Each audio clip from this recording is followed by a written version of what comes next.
نجمتنا جريئة بكل المقاييس، اتطلقت من ملحن كبير بسبب صورة، وعملت دور نرجس في جعفر العمدة.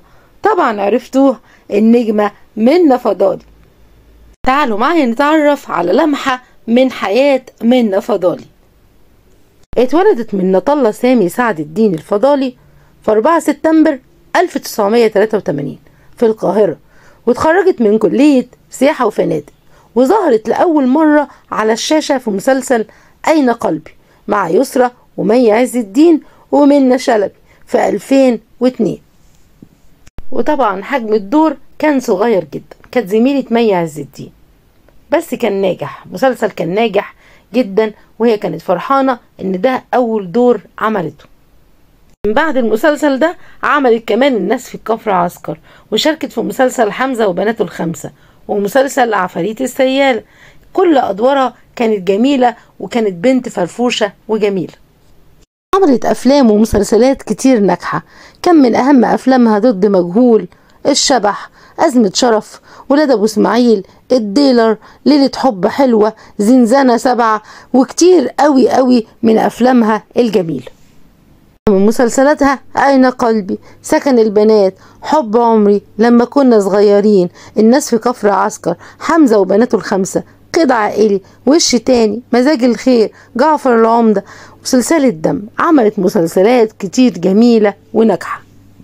اما عن حياة منة فضالي الشخصية، فهي بتقول انها ما اتجوزتش غير مرة واحدة بس، وعرفي من الملحن محمد ضياء، وكمان كان من ورا والدتها. لكن طلع الملحن محمد ضياء وقال ان كل حاجة كانت بعلم والدتها، وما كانش متجوز يعتبر عرفي، لان كان العقد متوثق وكان فيه صحة توقيع في المحكمة.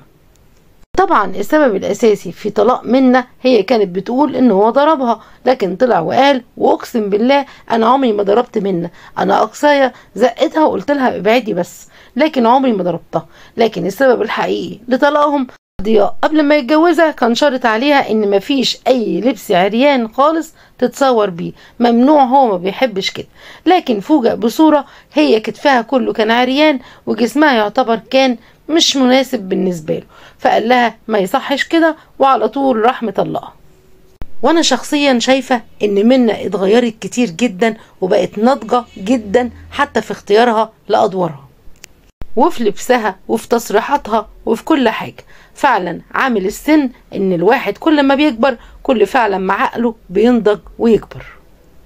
قولولي في التعليقات ايه اكتر عمل حبتوه لمنة فضالي. انا عن نفسي حبيتها قوي في دور نرجس في جعفر العمدة. ولو وصلتوا لنهاية الفيديو اوعوا تنسوني في لايك واشتراك للقناة وكومنت حلو منكم، وبشكركم جدا جدا لمتابعتكم.